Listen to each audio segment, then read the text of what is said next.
Nah,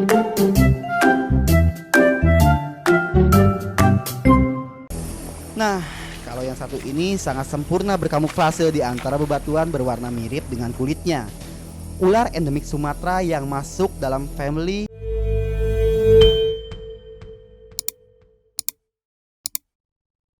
merupakan salah satu tanaman industri yang hingga kini masih menjadi andalan hasil perkebunan di wilayah Kabupaten Waikanan.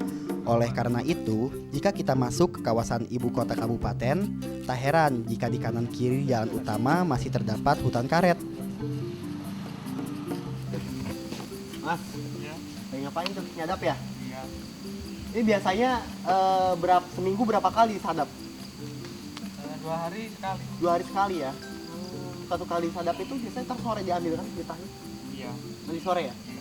Berapa kilo tuh mas dari seluas kebun ini? Kan sekitar 25 30. 30 kilo ya? Banyak juga ya, sehari itu. Iya. Ayo mas, lanjut mas, makasih. Iya.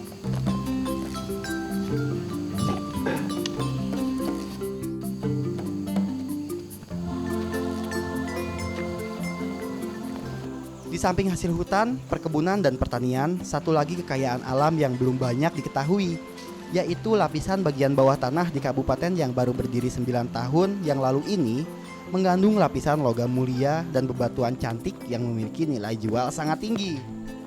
Nah, sekarang Panji sedang ada di sebuah kali kecil yang memang di sekitar sini itu menjadi lokasi penambangan emas. Karena memang ada banyak titik-titik di mana urat-urat emas itu berada. Dan ada beberapa penambang emas yang memang mudah kita jumpai di daerah sini. Selain itu, daerah ini juga merupakan daerah yang masih liar ya, masih bisa menjadi habitat satwa-satwa liar. Jadi Panji akan mencoba berpetualang di sini sambil mencari untung-untungan nih. Siapa tahu Panji bisa nemuin emas di sini. Kan lumayan. Yuk. Untuk menuju lokasi yang banyak sekali mengandung lapisan logam mulia dan bebatuan cantik, memang butuh perjuangan. Saya pun harus melintasi hutan beti-beti.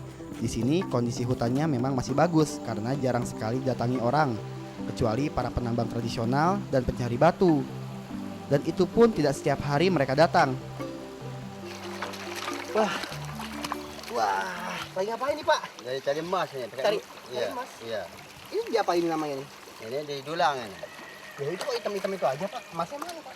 Ini yang hitam ini pasir hitamnya, tapi kalau yang emasnya dalamnya, bawahnya emasnya. Caranya, awal prosesnya gimana pak? Mulai dari penggalian terus sampai jadi seperti ini gimana caranya? Iya, itu di skop dulu, di situ, di skop, di dulang, di tes. Kalau ada isi teruskan kerja, kalau nggak ada ya isi, cari lain. Cari yang tempat lain ya pak ya? Cari yang isi. Ini masih ada isinya pak semua pak? Masih di isi, ada isi. Oke. Ya. Oke lah kalau gitu, makasih ya pak. Ya.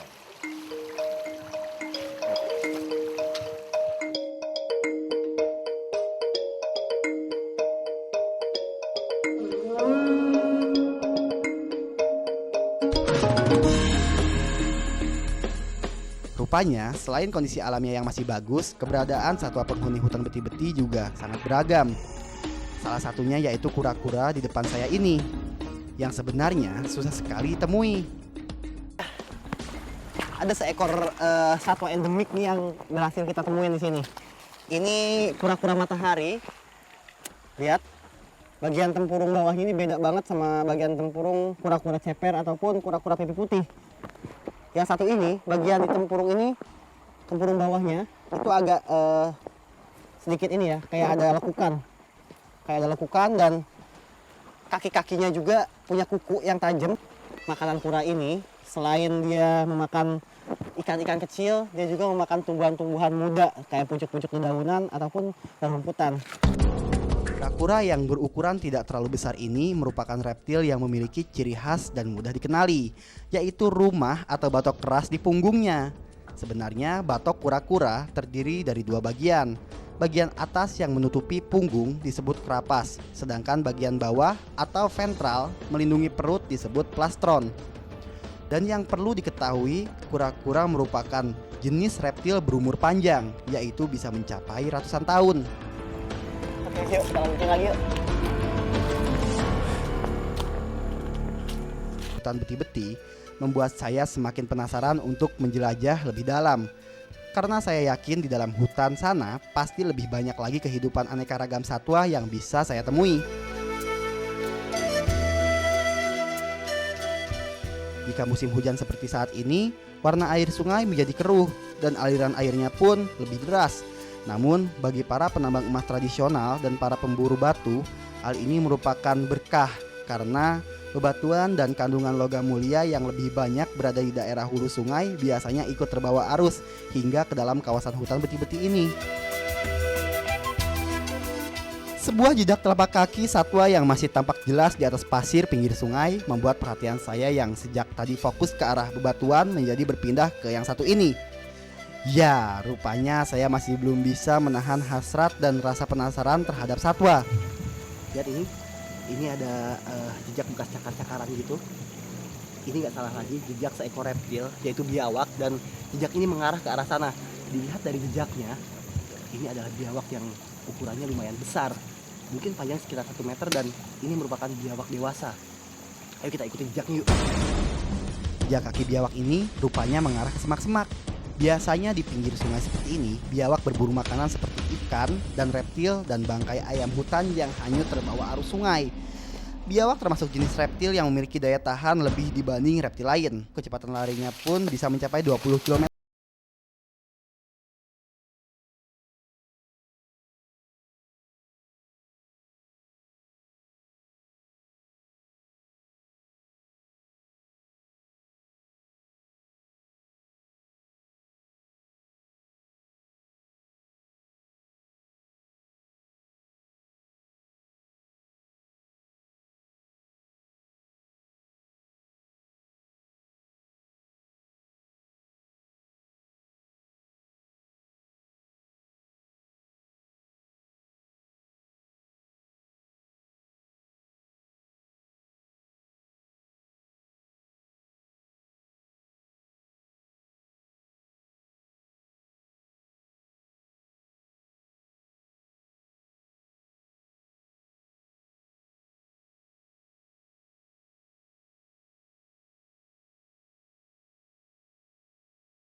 Nah, coba lihat dari dekat. Kalau kita lihat detailnya ya, warna biawak ini nggak jauh beda sama warna biawak yang ada di Jawa, di Pulau Jawa ataupun di Nusa Tenggara. Lihat ini, dia juga memiliki rahang yang kuat dan gigi aglipa, sama seperti ular piton.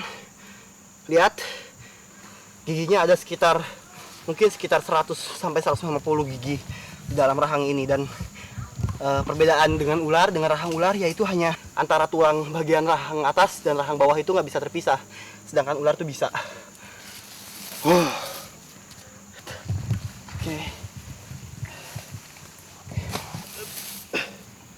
Lihat, dia buka rahangnya. Ini untuk membuat lawannya takut. Oke, kawan. Dia memiliki tingkat resiko yang sangat tinggi. Apalagi saya sama sekali belum mengetahui lokasi-lokasi yang menjadi daerah perlintasan satwa liar. Untuk bisa sampai ke seberang sana, Panji tentunya harus menyeberangi sungai ini. Nggak ada jembatan dan harus turun. Aduh. Untuk menyeberangi sungai pun saya harus berhati-hati, karena saya juga belum tahu berapa kedalaman sungai. Selain itu, saya juga harus berhitung tentang resiko yang bakal dihadapi, karena tidak menutup kemungkinan sungai-sungai seperti ini menjadi habitat ular besar ataupun buaya.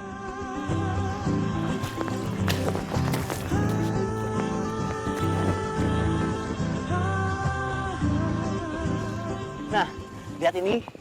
Ini ada seekor satwa berkaki 8 ya, satwa liar berkaki 8, dan ini merupakan tarantula hitam. Dan satwa-satwa seperti ini mudah sekali temui di Pulau Sumatera.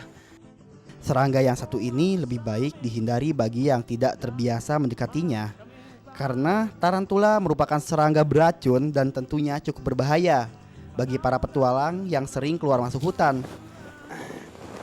Mencari ranting pohon seperti ini adalah cara yang paling safety, yang paling aman untuk membuat tarantula ini pindah tempat.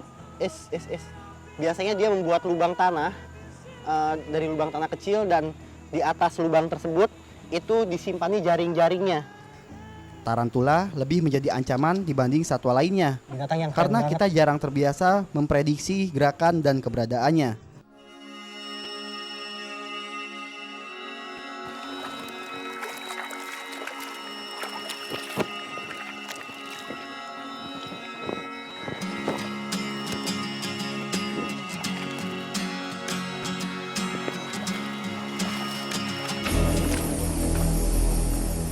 Nah, kalau yang satu ini sangat sempurna berkamuflase di antara bebatuan berwarna mirip dengan kulitnya.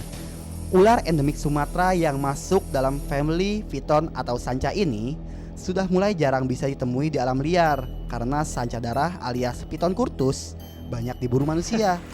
Lihat, ternyata seekor ular Piton curtus atau sanca darah.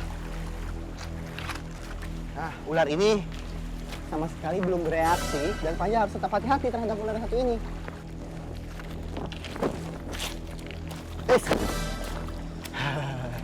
Lihat kan? Lihat ini, lihat. Tenang kawan. Tenang. Panji akan coba sentuh bagian perutnya. Ular sanca darah memiliki ciri khas yang sangat mudah dikenali. Agak berbeda dengan jenis piton pada umumnya, tubuh ular Piton curtus lebih pendek dan cenderung gemuk. Meski demikian, satu hal yang harus diwaspadai dari ular yang satu ini, yaitu gerakan dan serangannya yang sering tak terduga.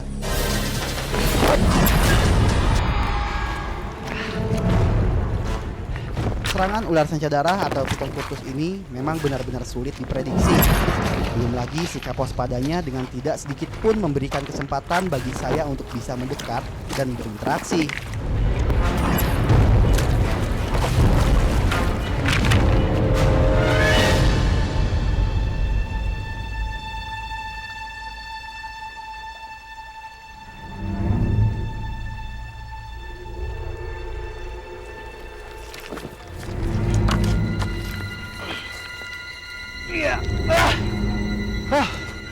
Ternyata tenaganya memang kuat banget, dan hampir-hampiran tadi pegangan Panji lepas. Kalau aja tadi ketika Panji mencoba untuk memegang lehernya terus terlepas, mungkin aja sedikit bagian tubuh Panji sobek karena gigitan ular sanca darah atau Piton curtus ini. Ular ini nggak mau banget dipegang. Lihat, bahkan dia terus melilit tangan Panji, sekuatnya dia bisa melilit. Ayo, makin lama tangan Panji makin keras dan sangat sakit. Nah, mungkin inilah yang dirasakan mangsa ular hingga dia mati setelah dililit oleh ularnya. Oke, sekarang kita lepasin. Cara ngelepasinya, kalau nggak ada yang bantu, Beberapa bekas lubang galian. Lubang-lubang tersebut digali oleh para penambang tradisional yang mencari emas dan bebatuan. Namun sayang, setelah tidak digunakan lagi, bekas galian dibiarkan begitu saja. Lubang bekas galian yang ditinggal begitu saja oleh para penambang tradisional akhirnya menjadi ruang pasang surut air yang sangat disukai oleh reptil terutama ular. Meskipun demikian, saya belum bisa memastikan satwa apa yang menjadi penghuni lubang ini. Ternyata seekor ular sanca besar yang menjadi penghuni lubang bekas tambang.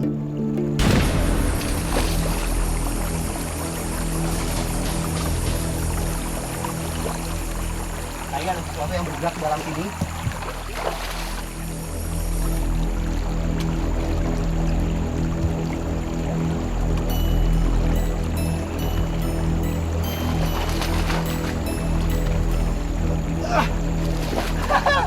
Lihat, seekor ular sawah atau ya biasa disebut ular sanca sedang berendam di antara lubang-lubang itu. Dia mungkin menunggu sesuatu yang masuk ke dalam sana. Rupanya ini bukanlah ular yang ukurannya kecil.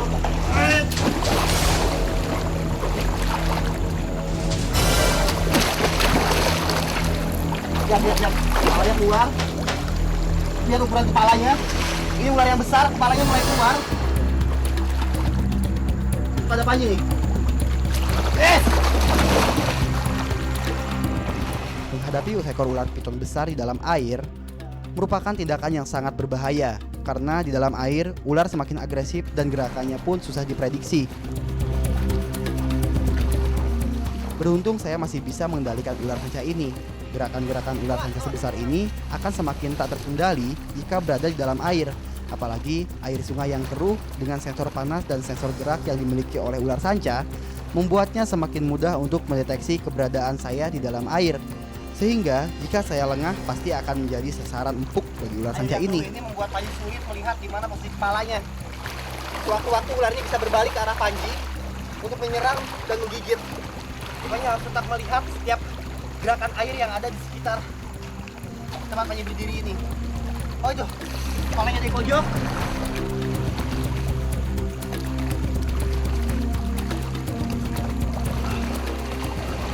Agar lebih aman dan minimalisir resiko, saya harus menarik ular piton ini ke daratan.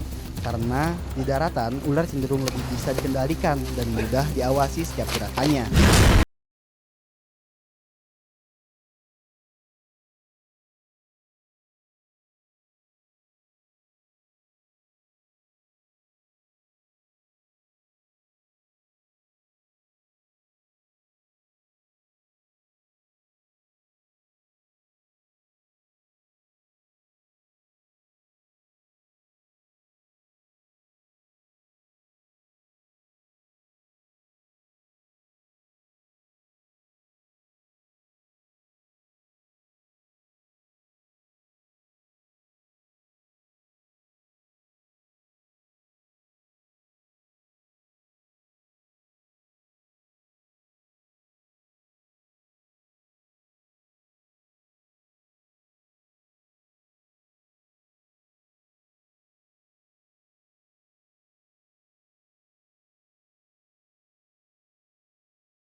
Di Sumatera ini, Panji banyak menemukan ular sanca kembang atau Piton reticulatus karena memang ini adalah habitatnya dan penyebarannya sangat banyak di sini.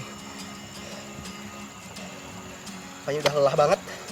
Lebih baik Panji akan meninggalkan ularnya di sini dan tetap melanjutkan petualangannya ke arah sana.